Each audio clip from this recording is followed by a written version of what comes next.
Good evening and welcome to another Monday Night Live after a week off last week. I know. What did you do with yourself? I can't remember. Me neither. Sat there staring. I think that was about it. Hopefully you've all picked yourself up off the floor. Well, certainly in the UK, Tommy Fleetwood making a right Horlicks of the last, which I think the whole of the UK felt a bit of a gut punch for that one. But well done to Keegan Bradley for getting it across the line. It felt like writing was on the wall when that ball spun up and came up on the front edge. I think it felt writing was on the wall when he was 3 over through 4 or whatever it was at the start of the round. But yeah, I think great swing off the tee. Actually, good swing into the green, just wrong club. But Keegan's got to be first playing captain in the Ryder Cup for a while, hasn't he? I mean, that's just he's one of these players, a bit like McIntyre. Gets an opportunity, wallop, he's there. What was he doing being picked as the captain? I don't really get it. I mean, I said, when I was in Sky a few months back, I said to the producers and owner, I said, it's like, this guy is like top 20 in the world and he's a Ryder Cup captain. I mean, he will be the lowest world ranked Ryder Cup captain of all time. And yet, he's been on the fence whether he should play or not. I mean, the guy is on a, honeymoon period in his career, Indian summer. And, if you didn't think he was going to try and play in the Ryder Cup, right? I mean, he's got to be one of the most competitive beasts out there. Heartlessly, I think after the, so to coin a British phrase, the Horlicks that Zach Johnson did last time around, I think they just wanted someone who had some fire and just really wanted it. And I think he's certainly that. I agree. I think it's an incredibly tough job to do it and play, but I don't think there's going to be a question of is he going to qualify? He's going to qualify as a right, and why would you not want him on your team? If I was an American, I'd be praying that he actually made the team as a player and then just handed over everything other than the ceremonial duties to the vice captains. But the best ladies' name in golf won the US Open. PJ, yes. PGA Championship yesterday. Minjee Lee, and it feels like we're 3 majors in, and it's only in June. It doesn't feel right, does it? I know. I was looking at the schedule. You got this week it's Italy over here, and then Detroit in the States, and then it's the John Deere, then it's the Scottish Open, then it's the Open. You're like, how are we already there? And then the playoffs. And the playoffs, then right. I mean, by all we know, it's going to be Ryder Cup, and we're going to be one and done and end of the year. We'll be dropping it over our shoulders for temporary greens and all that sort of stuff. Yeah, it's coming thick and fast. Coming thick and fast. Well, as usual, we have young James behind the camera there doing all of the edits, and of course, we have our 2 iPads looking to take your questions. I got a little bit chastised last 2 weeks ago about not doing enough swing technique work on the live, so do fire over any questions. We respond to your questions, so we just answer what comes our way. So feel free to ask anything about the golf swing that might interest you. So we'll get cracking. I need one very brief shout out to James Morrison.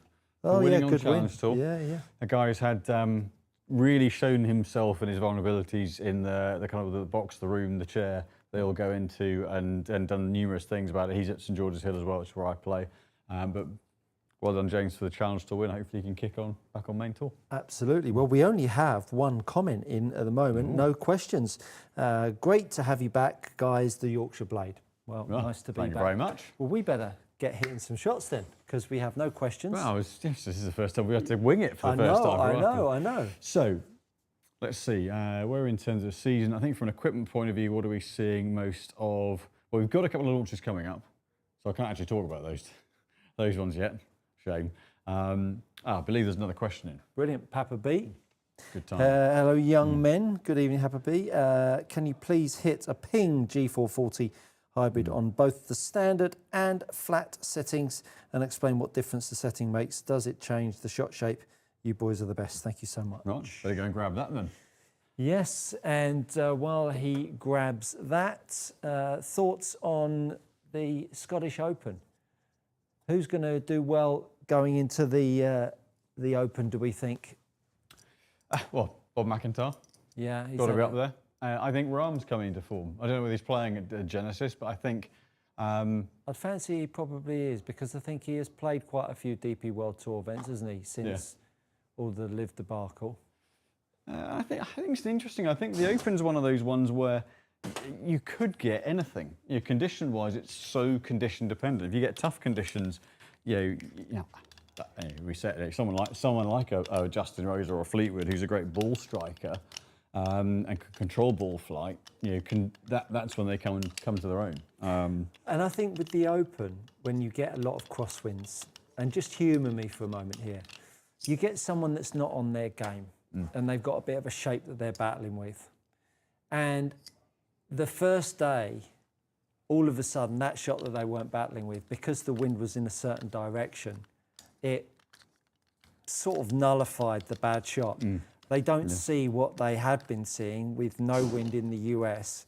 And all of a sudden, they feel a bit more confident. And then all of a sudden, they string some good holes together and sort of play their way into form. We've seen it so often with the Open, people that haven't had a great season come in and do super well. So it's one of those tournaments that the ground gives a lot to you if you can keep it sort of on the straight and narrow. So you get shorter hitters that can do well. Brian Harmons of the world, right? Definitely. Ben Curtis. But people that haven't necessarily got that much form coming in, but wind can play a role. Bit of ground, get the putter out. People that are not so good with a chipper, use the putter again. It's almost like there's a mishmash of things that can work in the favour of the person that's not playing that great. I think it gives you so many different options. I think as you rightly said, I think so much of golf is now played on target. It's numbers. It's just right. It's that swing from that spot to that course. Whereas the Open, suddenly you have options. You're playing a almost different sport. So it kind of frees you up because you're not just seeing the same stuff that you've been doing wrong. You can start to use a bit of it becomes down to feel. I was going to say it's less about technique. You could argue it's almost new ball striking quality is even more important in the wind, but you can go about it your own way. You can either kind of hold a shot against the wind or use the wind or, rather than just, oh no, I haven't got a club for that yardage today. Yeah, 100%. I think it frees the mind up a bit. Be interested to see. So what we've got here, a little hybrid. So I'm going to go with the 20 degree. Got G440. I've put in a Fuji Pro Blue. Going to start in standard setting. I'm going to put it on a different target to that though, because that is not an appropriate yardage. That's not going to do so well. What target I want to go for? Oh no, that wasn't the. Papa B's thrown in a cheeky second question, which is great to see. The more the merrier. Keep firing those questions at us. Luke Carter, good to have you guys back. It would be great to get your opinion on how much swing technique, which produces a high dynamic loft with driver, can be remedied in a fitting. Oh, interesting, yeah. So I'm going to start standard setting here, and the ping hosel is different in that most of the hosel settings out there go standard and upright, and that's what ping used to do, but now they go standard and flatter.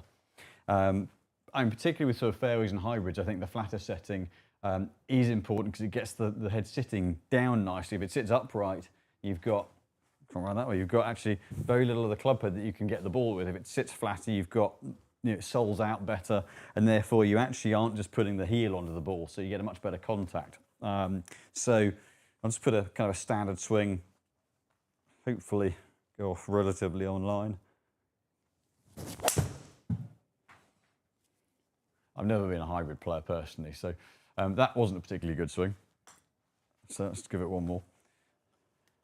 Yeah, it's funny hybrids. I've never been a hybrid player. I've always been a long arm player or a forward player, and they've just never been something that I've ever got particularly great results out of. I'm the same. That's a solid hit. I can't warm to my hybrid overly, to be honest.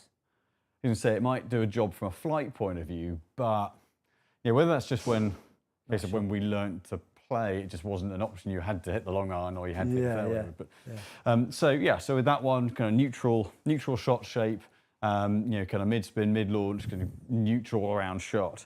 So what does using the flatter setting do? Well, what it does is, because the shaft goes into the adapter at an angle, it sits the shaft differently in the head. So literally sit it at 180 degrees. We'll turn, if I can loosen it off enough, turn it around. Very, very small effect on length and swing weight. So a slight increase in swing weight and a very, very slight increase in length, but you're talking minimal differences. Not something to worry about, let's put it that way. And so, flatter setting here, so it sits toe down, doesn't affect the loft, but just takes that toe and puts it down a little bit more, which in principle means that because of the loft, it gears it a little bit more to the right. Now, we are talking a very small amount. So, what would I expect to see? Well, in theory, should just be a little bit more right. Now, if I'm able to put the same swing on,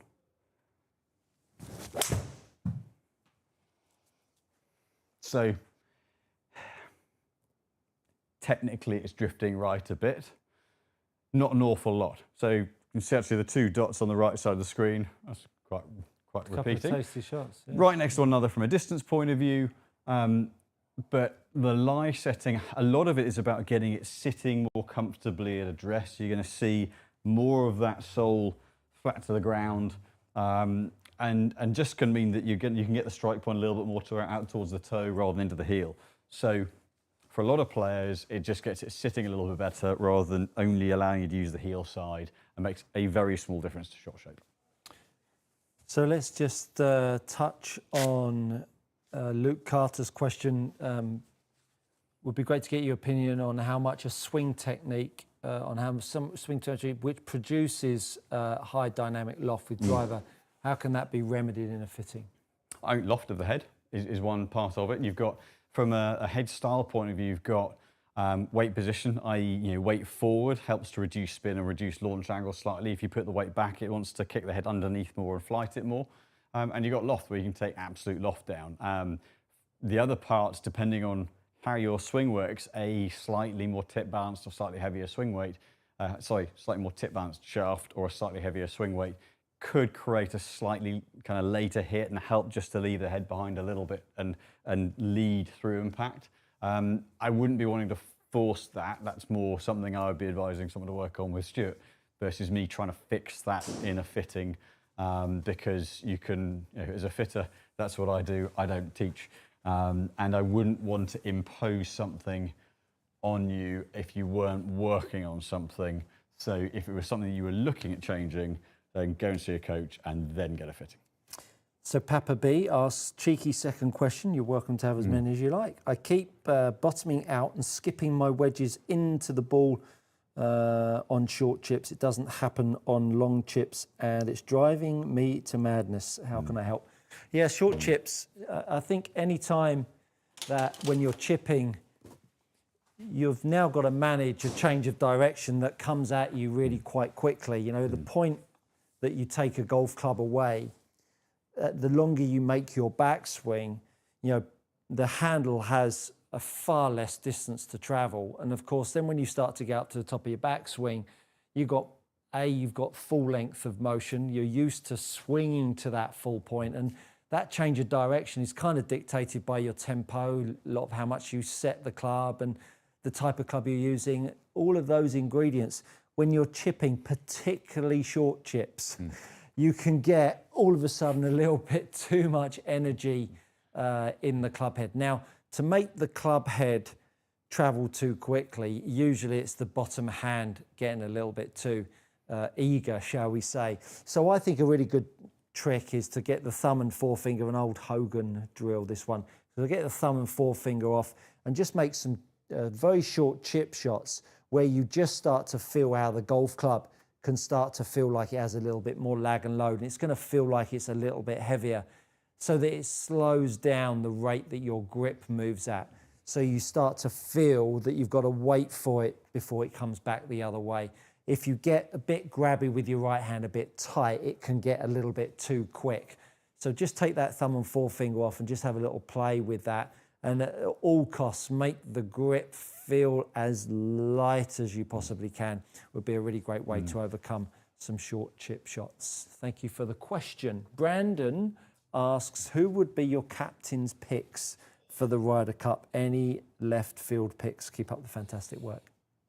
I actually don't know who's qualified yet, but in terms of if kind of carte I think who would your captains? Captain no, even though he was, on your trait that you just said captain's picks. Yeah, it's a toughie, that one, because we don't quite know who's in the team. But left field ones, I mean, Ricky Fowler's getting a bit of a tough time at the moment, I mean, he won't be in it. He's not got a great record at it. Yeah, no, true enough. I mean, I was going to say, pick Wyndham Clark, 'cause if he can't win his match, he might kick them. Yeah. Put a boot through them just to win. Yeah, I don't know who's in and who's not in, so that's a tricky one, that one, Brandon. We'll maybe have a little think on that and come back to He's you. not really left field. I don't think he's qualified yet for the US side, but Max Homer. Don't think there's not really a left field pick, that. Right. It's a very safe, boring one. Yeah. I mean, there you go. What about this Harry Hall for the Harry Hall? I mean, he finished 7th this weekend on a bit of form. I was going to say he's had. Has he won? Yeah, he won. He won. Yeah. Yeah, he won last season. Yeah, his first win. So maybe Harry Hall. I'm going with Harry Hall. Big lad with a Hogan cap. Yeah, with a Hogan cap. Yeah, absolutely. Mark Rowley, Stuart, my take from your last video is same swing with all clubs, just different ball position to affect the angle of attack. When I use the handle pressure down, up, with driver, I lose distance and strike location. Ask me that question on the channel because that would make more sense to everyone. But the angle of attack is dictated by the swing moment of the golf club between an iron shot and a driver. And, I spoke about, when we're meeting the golf ball with driver, of course, where the ball is with driver compared to where it is with an iron, these are two different points. The more the ball is forwards in the stance, the more the club head has a chance to swing. The earlier you meet the ball in the stance, the less chance the club head has to swing. And so therefore the angles of attack are different.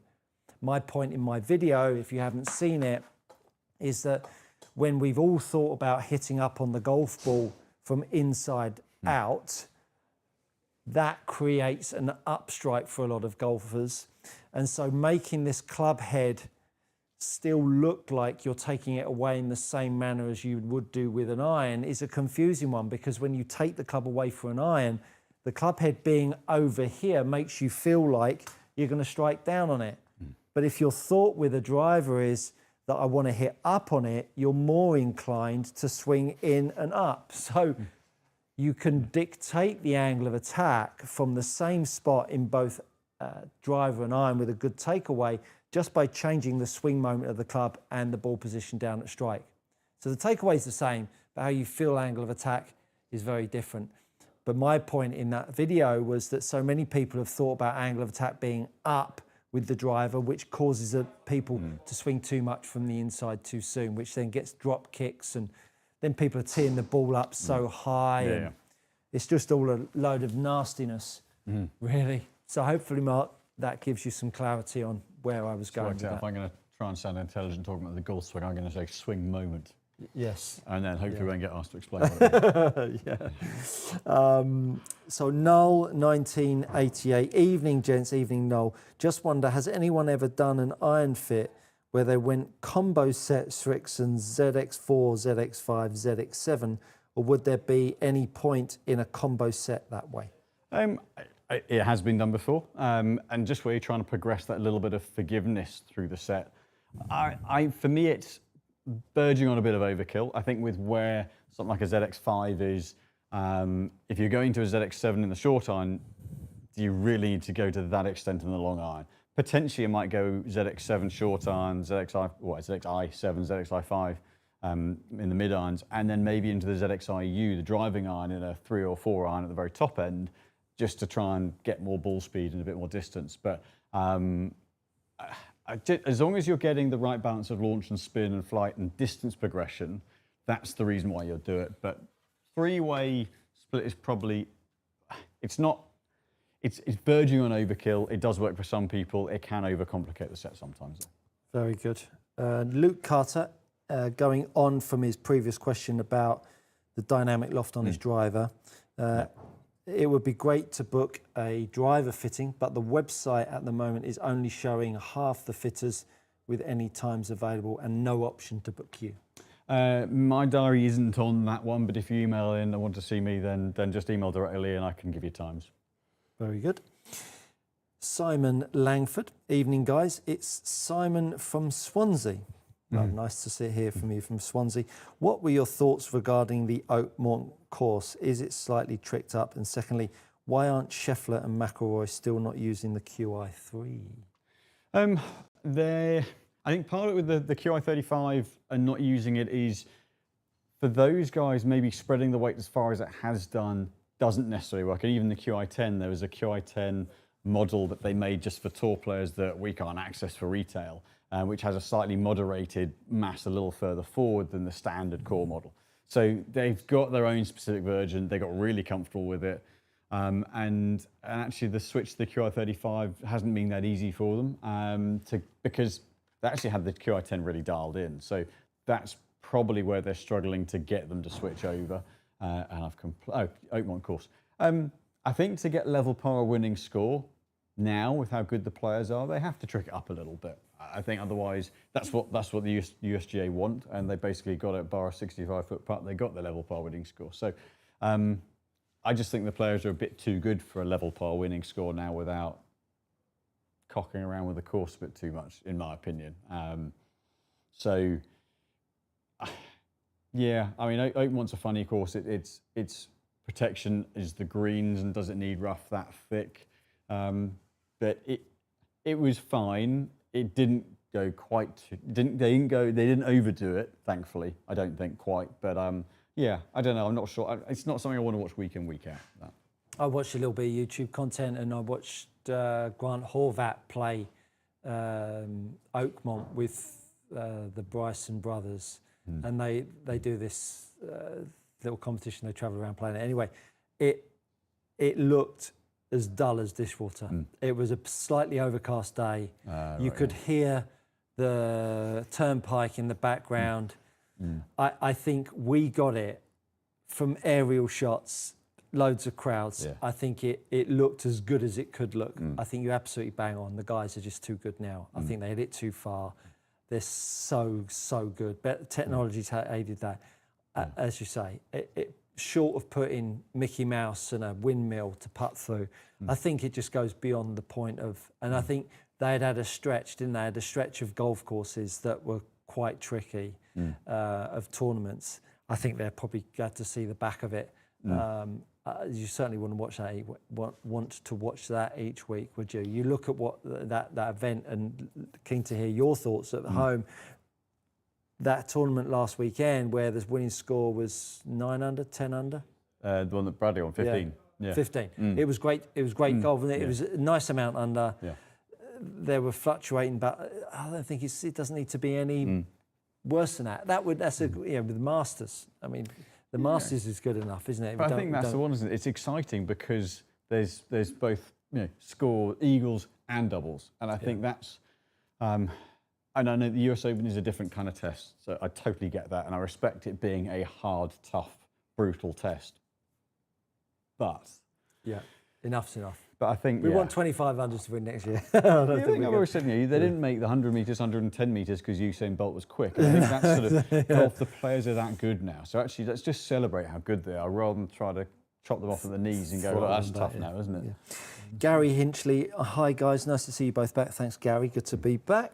Chipping pitching advice, please. Okay, so ground so hard I'm struggling to use the bounce of the club, or rather wish I have any bounce. I wish I didn't have any bounce. Any tips, please? Well, I spent quite a bit of time down in Australia, and when you spend enough time down there in the sandbelt golf courses, they don't have a lot of sand in, and so we shaved the back of the bounce off. Now that is one way to go, but ultimately you just got to get a little bit more leading edge in there. So drop the ball back a roll. Roll the ball back one roll, and you'll start to pinch it a little bit more. Grip the club a little bit lighter. That'll lag and load the golf club a little bit more and change of direction, which will give you a bit more pinch. But just the ball back should be enough. And of course, then just add a bit more loft. So if you're used to chipping with your 50 degreer, then start to chip with your 56 degrees. So you're taking the loft off by rolling the ball back, which means you're going to hit down and pinch it. So then put it back on with the golf club that you use, and then you get a balancing act of the two. Hopefully that gives you a little bit of a hand there. Scott Huang, could you please hit the Miura KM700 in memory of Mr. Miura and compare that with the Miura TC2 202, please. Love the show and love Precision Golf. Scott, lovely guy. We spent Not several years over mentioning me, here though. from. As I said, he loves me, Taiwan. but he loves you and Precision Golf. He doesn't love me, though, does he? You're part of the team. He loves all of us. I know. Just joking, Scott. Well, Simon nips off and does that. I am going to answer a couple from my channel. KDYW, I have ankle issues, so I have limited rotation due to pain. Can I modify swing teachings to work for me? Absolutely, yeah. As long as you are getting your arms and torso to harmonize and sequence together. If you've got restricted pelvis, then you can just shorten up your upper body and it all just syncs up. So if you've only got 25 degrees of hip turn, whatever that would be normally for you because of your ankles, then just reduce everything down. So make your back swing with your chest about 70 degrees and do everything the same as usual. It's no problem. Do you say TC 202 or 201? 202. Yeah. So KM 700, which is this one, and then the TC 202, which is this one. This is the latest couple of heads for Mura, and as Scott alluded to, Mura-san sadly passed a few weeks back, and made a huge difference to all of us in club fitting and building. From a head point of view, some of the most vaunted heads ever.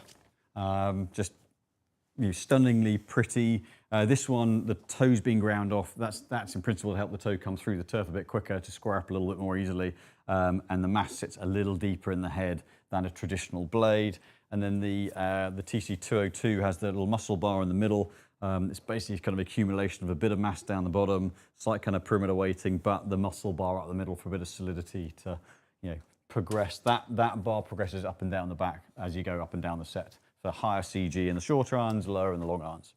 So there we go. Beautiful. Let me just grab the iPad so I can ask a couple of questions as we go. So the KM700 is a little more squared off on the toe, purported to be a forgiving blade.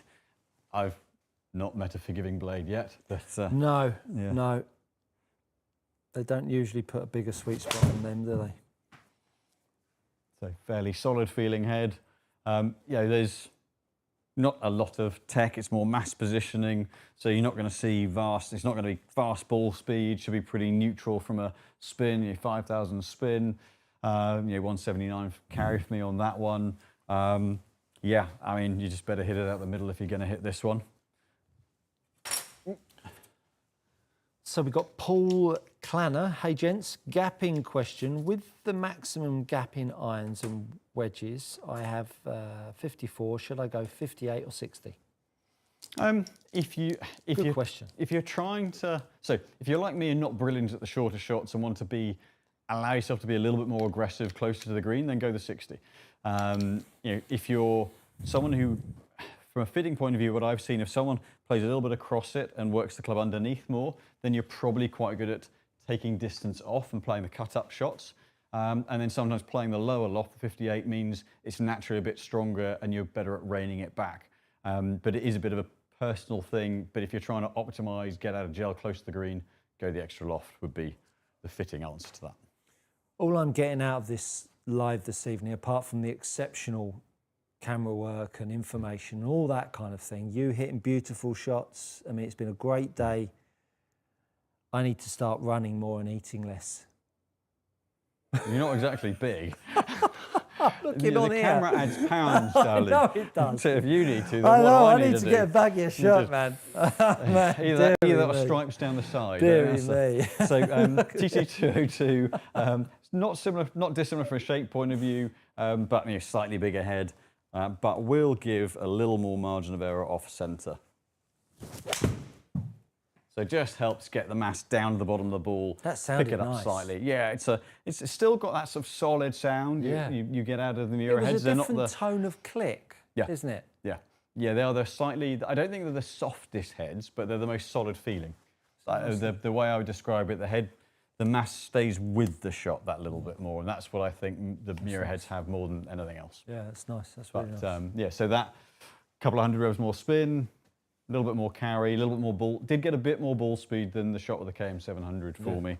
So yeah, a little bit more beveling on the leading edge as well. But And you can never go too far wrong with a bit more beveling, can you? no, absolutely not. Love a bit of beveling. Absolutely not. Yeah. Yeah, but there's no tech in it. It's not got a fast face or anything. It's just mass positioning. But some good beveling.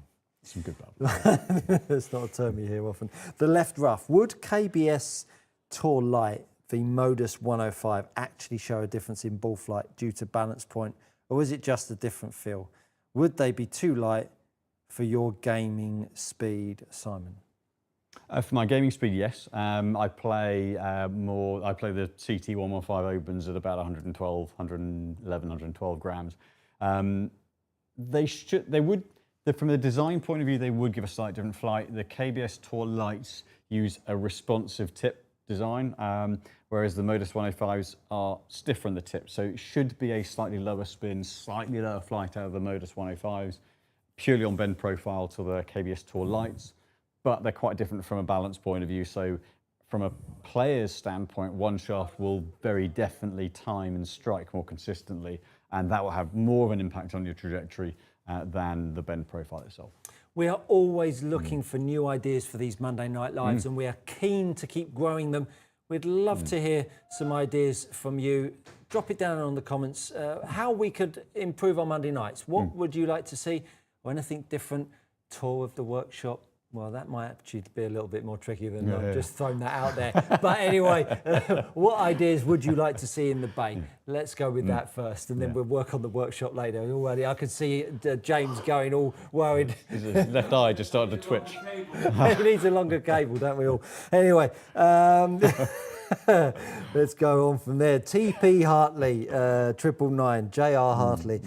Evening, guys. Is there much difference between the Mizuno JPX 923 and 925 forged in terms of maintaining spin? Thank you. Yeah, the 925 forged is certainly a little bit more stable. The weight's been removed a bit more from the centre of the face, definitely a little better off centre. I actually think they feel a bit softer as well. But I wouldn't say they retain more spin, maybe even a couple of hundred revs less spin. Spin consistency has been good. I haven't noticed fluctuations to spin at the 923s either, but I would say potentially slightly softer feel and a little bit more stable. That I would say, yeah. Jonathan Youngs, play Modus 3 Tour 105X in my irons. Any recommendations on a graphite shaft for a driving iron that would feel similar? Okay, so good question. So it's around 110 grams, balance in the bottom end. So I mean, Acra do a driving iron shaft. And actually, there's a lot of the driving iron shafts that are up around the 95 gram mark. The all graphite ones are going to feel pretty hard in comparison. So the 105 is still going to give you, even in the X, a little bit of feedback to it. Yeah, interesting one to keep a little bit of feel without. Give me 2 moments. I'll have a ponder as you answer the next question because it's interesting. I think this is a first. Yeah. He's going to have to, not pass the question, but he's having a little time out. Love that, love that. You can ask more questions, Jonathan. You can possibly ask more questions. TPT, no, TPT you're having time out. Yeah. We got Nelly and Bert on. Love that. Great show as always. Sesame Street. Sounds like you've got your own show, Nelly and Bert. Love to see Mizuno 243, S3 and JPX 925 forged, hit by Simon to compare the differences. Thank you. Grab them. He's off to go and grab them. I am going to answer a question from Yosh. I'm not going to try and pronounce your surname. Hello, good golf gang. May I ask, does the left hip position at impact and setup need to be the same? Most pros, the left hip is more laterally forward at impact.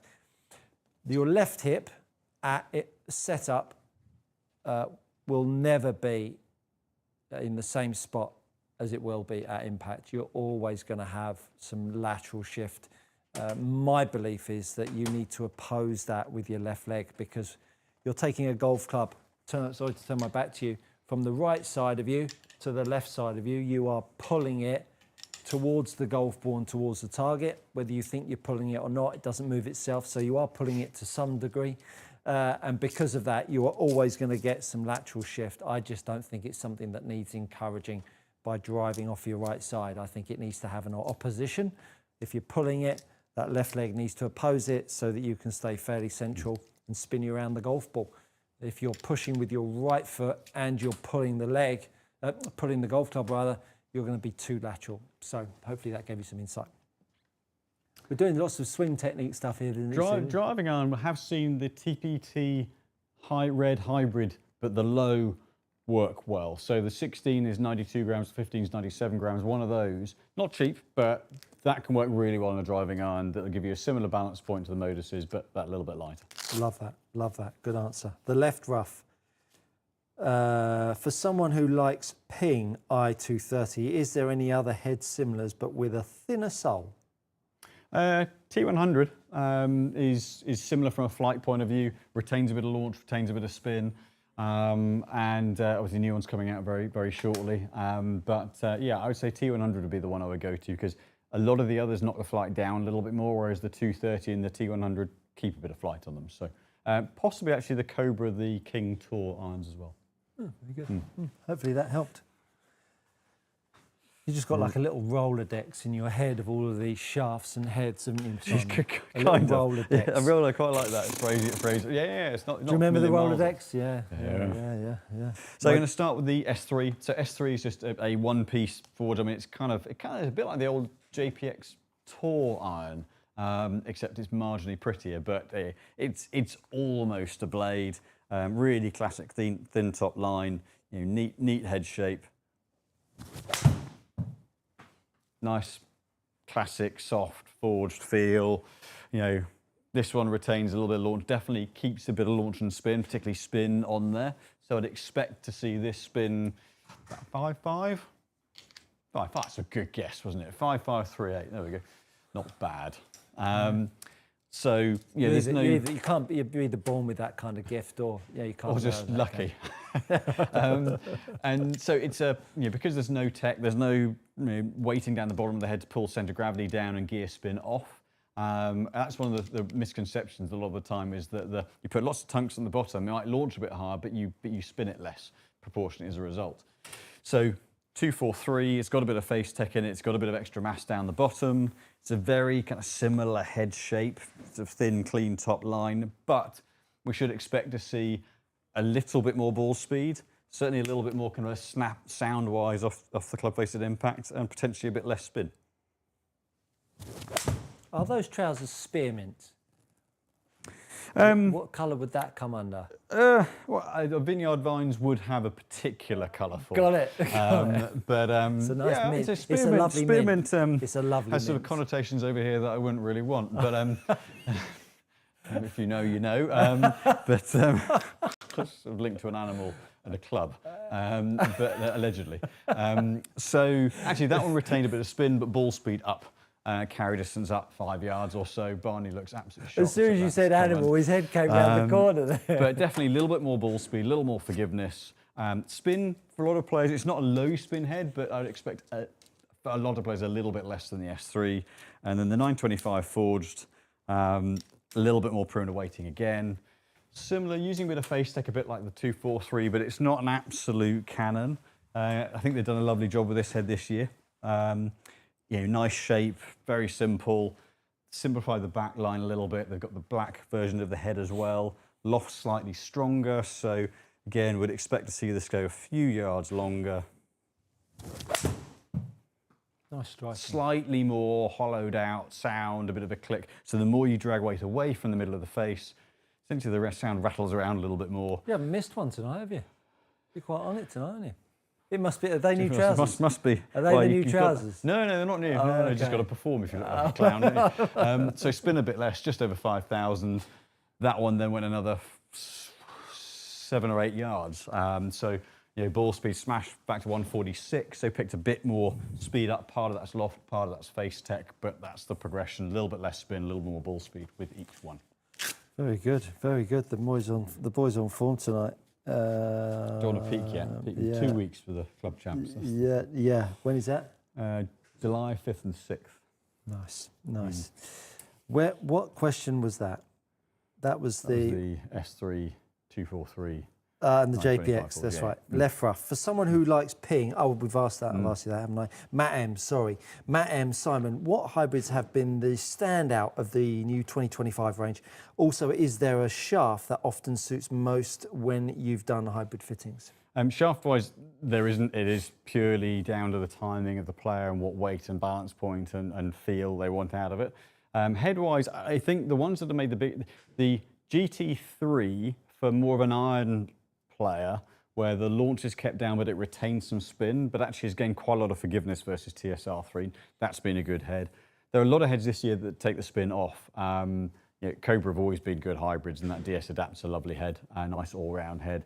Ping head's really low spin, actually. For some players, I've seen it really low spin, which is a little scary sometimes. As with the Titleist GT2's lower spin than maybe personally I would like it to be.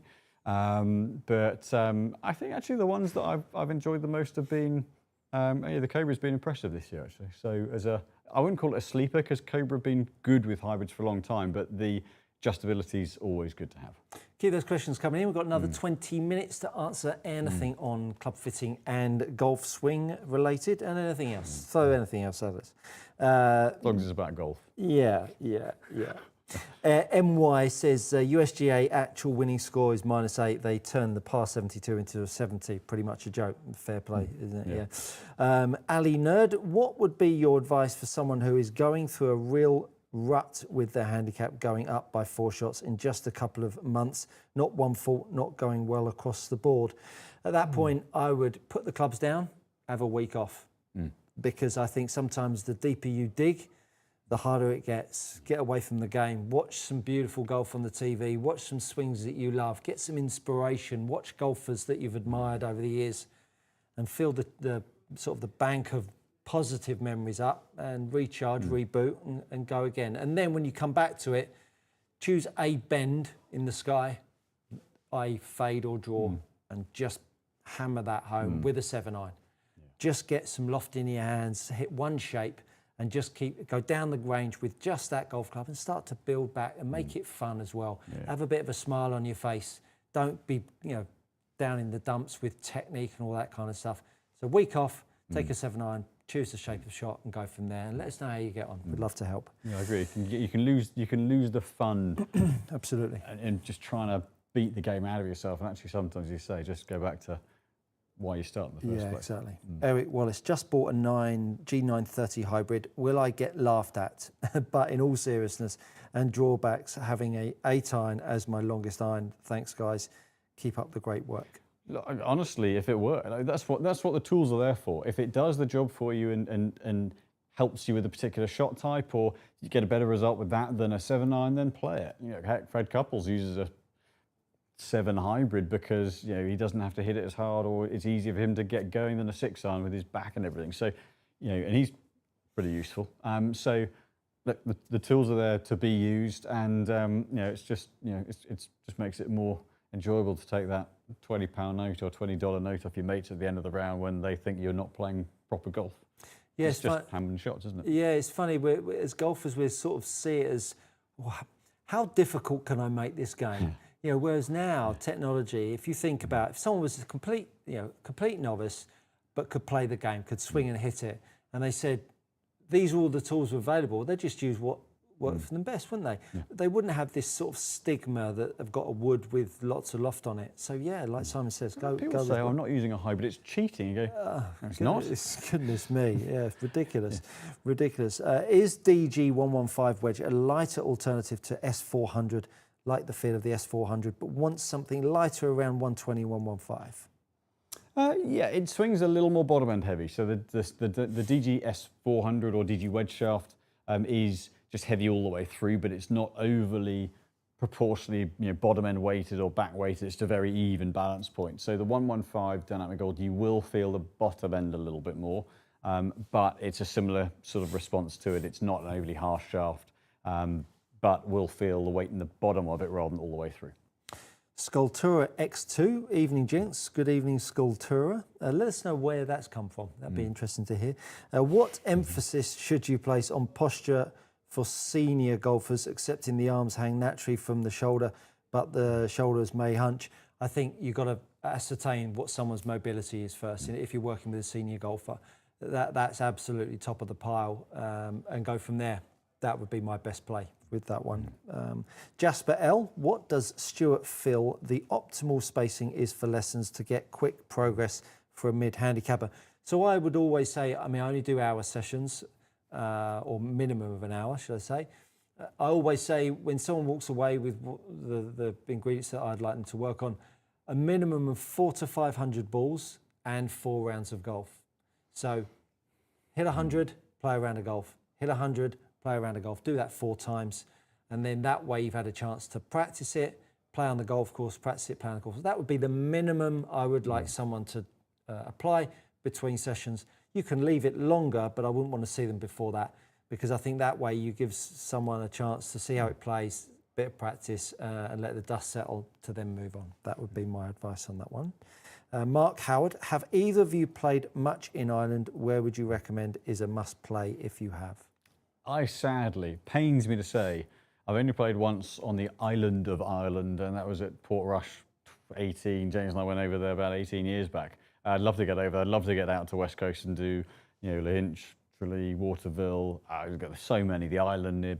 There are so many great courses over there that it's shameful that I've not been over there. Yeah, I played K Club. I played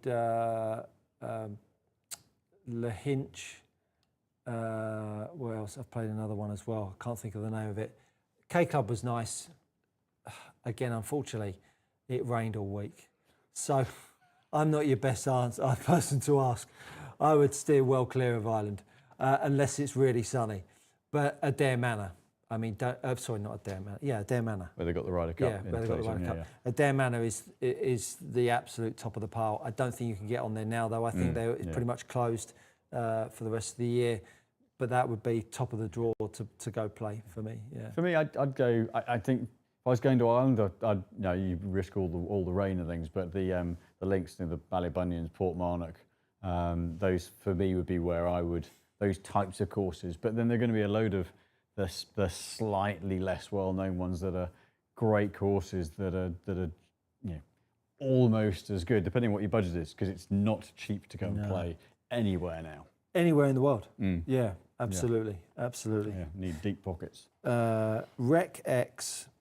I've been for a fitting recently with you guys and have a great new set of irons and some other clubs on the way, so thank you. You're very welcome.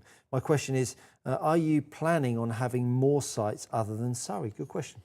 It's something that we're always conscious of. What is the next thing for us? Now, we're not looking to massively scale up. We're conscious that quality will suffer if we do that. We've got plenty we can do here still to kind of fill out the bays more regularly, day to day. There are days we've got the 5 bays operating, and we're trying to do more of that soon. So it's not off the table, but it's not something we'll be doing anytime in the near future. However, we're certainly not ruling it out. It just has to be the right next option for us at that point. Noel, 1988, a second question, if I may. You absolutely can. Are the hollow body irons getting better with spin and consistency? Do you think the manufacturers can stop hot ones that come every so often? They are getting better, definitely. But I think the nature of the beast is that you're going hollow body to remove as much weight from the middle of the face and head and put it down low as much as possible.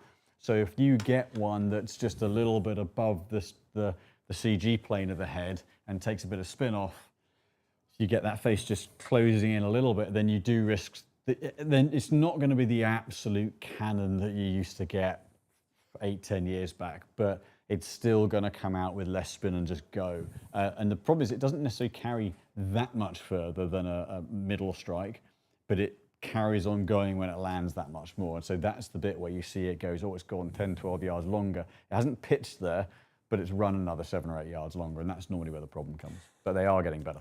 Mark Rowley, just nipping over to my channel. Mark Rowley, how about using the Sim software to show us some on-course strategies? My Garmin app tells me I'm using 11 shots per round as recoveries. My strategy must be crap. We can certainly take that on board. Good analysis. Yeah. Brandon asks, can we see you guys do a comparison of the heaviest and the lightest possible driver build? Oh, yeah, we can do that. The very heavy. Okay, yeah. He's off to in merry way to do that. Gary Satterfield, Good evening, Gary. Nice to have you with us. Hey, guys, missed you. Hey, Stu, since you've perfected my swing, I've got a question for Simon. I've got some at least 20-year-old Callaway Heavenwood hybrids, which I still love. Right. Should I upgrade? Well, if they're working, I mean, technically a crossface, you should get more consistency. So like low on the face, will on the current edge may retain better ball speed and not flare spin up as much. But if they're working well for you, and the Heavenwoods were like mini fairway woods, through balls as well, which takes it back. But look, if they're working, they're working. If they're doing the job you need them to do, then don't change. Yeah, they just saved you a fortune there. William... Sorry, no, come in and spend loads of money buying some new ones. Yeah, but we'd love you to come over anyway, Gary, because we want to see you, and I'll get my sister over as well. William Tarr, is your technique for producing fades, opening the club face before taking grip? That is one of the ways. That is one way you can hit a fade. Other way you can hit a fade is, a bit more cup in your lead wrist on the way back. You hit more down on it, drop the ball back in your stance and aim more left. There's lots of ways of doing it, but that's the easiest, surefire way to do it, for sure. Hope that helps. The Yorkshire, no, Nelly and Bert. Nelly and Bert? Per Rochemark. If I like to choose.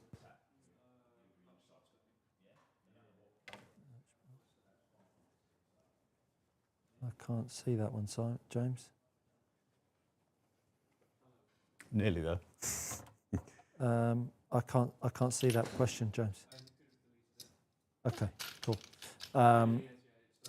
Okay. So we've done second question with the eyes, Nelly and Bert. Nelly and Bert, appreciate you going through the Mizunos. Thanks. Good luck in the club champs, Simon. Thank you very much. Yorkshire Blade, our captain's day is a 4-man scramble, 4 drives each. How would you choose playing order? Oh, it's always a fascinating one, that, because I've heard so many theories on it. And some of the theories have been use the highest handicappers shots where you can early, but then you pile the pressure on someone right on the end, which is never going to happen anyway. I've never known a strategy actually work out properly other than sheer fluke that someone happens to have hit a good one at the right point. I think if someone's playing like a dog, out of the 4 of you, use theirs when you can. I think you've got to protect the person that's playing the worst. Yeah, I think hopefully they get one in play on a par 5 or something. Exactly. Protect that man. Yeah, protect that man, and the other 3 just balance them out. I think it's the same way as, oh, do you want me to go for it first? Because I've got a free putt. It's like, oh man, you're going to whack it too hard. You're not going to use your normal light. It's like, no, just putt it normally. I think all of those strategies, because of the game the way it is, it's so blinking hard, this game. Well, it's not really, but it is in theory, right? I think we get too caught up in too many of those strategies. I think the best ways, just go with the flow. And if you're all on a good form anyway, I think you're going to do well in the tournament. That's the way I would look at it. But look after the person that's playing the worst would be my strategy. I think if you get the opportunity where a couple of good options on one of the holes, then maybe the person who maybe is less likely to hit more good shots, get that one out of the way. For sure. Pear Road Mark, if I like to choose Oban CT115, is it better to soft step 1 in S flex, or will regular in 1 hard step be the same weight and give me the same feel experience? Hopefully no, there'll be 1 step different. So it goes regular R plus, S minus, S plus. So, but it is a very small change. Ultimately, the only way of knowing is swinging each one and going, right, which one feels the most balanced and feels most in control. But if you're 1 step off, it's not the end of the world. It's not going to be, you can't use them versus getting the right step being unbelievable. So it's a very, very small difference. So if you're 1 off, you'll still be fine. Golf Nerd, following up to my previous question about the S400, what would you suggest are some lighter, even balanced shafts? So I mean, you can go with something like the Nippon, if you can get hold of Nippon, the either 1150GH or 1050GH. They're very evenly weighted, or possibly something like a KBS High Rev 115. If you're looking for that 115, 120 gram weight, that High Rev is a very evenly weighted. Might be a bit high balance. If it is, then a Nippon 1150 is a really good option. The Left Rough, Ballybunion, Tralee and Waterville are must-plays in Ireland. Mark Howard, is a rangefinder a must-have, or hitting the back of the green on distance on an app like Golf Shot just as good from an 18 handicap? Thanks. Yeah. Look no further than a rangefinder. I mean, we talk about all of this accuracy that we're doing, and then we get a blinking watch that can be 3, 4, 5 yards out. Well, yeah, I know it's only 3 or 5 yards out, but you project that over a round of golf, I think you're just missing a beat for the sake of a rangefinder. You know, I got one off of Amazon that's 80 quid. It was brilliant. I couldn't bring myself to buy like a Bushnell at 550 quid. I don't play any golf. I just, you know, it's brilliant. Brilliant for me. The only thing for some players that I can see where, like the watch, if it gives you just middle of the green yardage and just go middle of the green, sure. You know, that's where for a higher handicap, I think simplifying and not going for a sodding pin that's tucked in the corner. Yeah, sure, okay. Absolutely. I think that's where they do have a good, where you get front, middle, back, and that's all you need, but middle's really the yardage you need. And then as you get a bit more advanced, then 100%, then the rangefinder absolutely trumps it. I just think that once you, and I think that's a really valid point. You know, you're 150 away, it's going to be useful to just know the. But I think when you then come to 60, 70, 80 yards, that all of a sudden 5 yards, 6, 8 yards here and there could mean enough. So and then also when you travel away and abroad, I mean, not now. It used to be you go away and you couldn't get thinking yardage chart anyway, could you? You go to Europe. Meters it's nightmare. So I think a rangefinder trumps it, and just use a free app on your phone for 80 quid of a rangefinder. It's worth doing. Right, lightest v heaviest. Good luck with this. So, yeah, completely glad you're not doing this one. Yeah. So I've got a GT1 with a light back weight, and I got a the Graphite Design Anti-Gravity 33. So we've got like a 37 gram shaft. So total weight of the club, very, very light. Yeah, this is very light for me. And then I've got a, then I've got the QI35 LS. I put an extra heavy weight in it. Taken a 3 out and put an extra 13 in, and I got the, there are heavier shafts out there, but in terms of one that's readily to hand, the Acura, the TZ690, which quite frankly is going to be brutal. But so in terms of, I think it was the question was what difference would it make? No, what's the, Brandon just said, can you hit them, explain what you're feeling? Right, so this, I mean, it can almost picks itself up, it's that light. But, you know, it's something that you don't have to use any effort at all to swing. If I try and swing it, we got 3 minutes. Vertical ones normally, I just can't feel it. Somehow it's gone straight, but actually that's more luck than judgment. There's just nothing to hit against, but it's sort of worked. But you're not going to injure yourself swinging that one, which is definitely a possibility with this. So, yeah, this one, club is an appropriate word for this. It is brutally heavy, and so this, it's a bit like the old Dynamic Gold. I couldn't swing those now. So this I've got, the light one you can kind of get away with, you can make work. This one, if I'm slightly off, if I try and put any speed into this, and I'm not having that up either, it just drops behind me. It's such hard work, and of course that's then gone 4 right. So for pretty much any golfer out there. 90 grams. Light, you can make work and manage. Heavy, the stars might align and you might get it to work well, but the moment you try and put any speed in, it's like chaining the club to wall. You go, club doesn't come with you, and you might find yourself laid up in bed with a very sore back.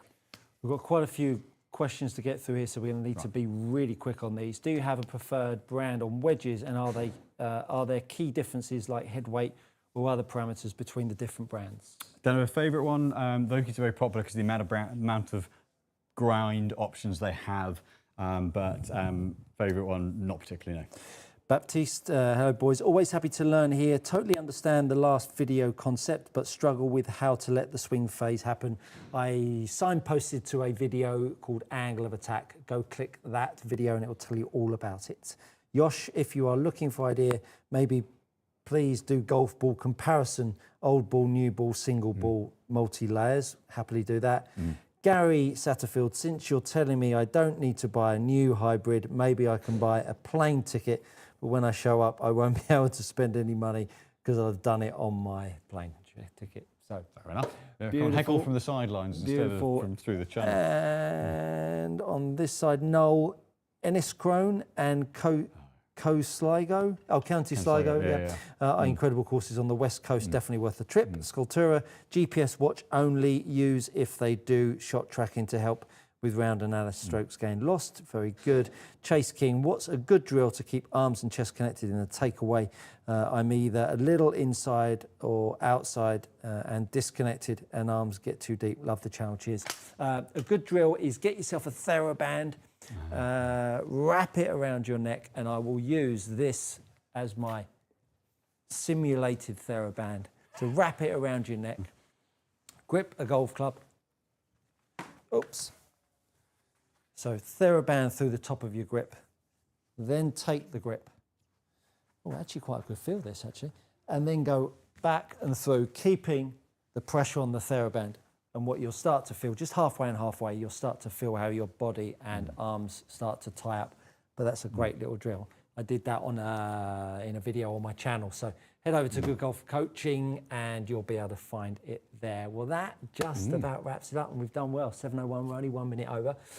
Super night as usual. We really appreciate all of your participation.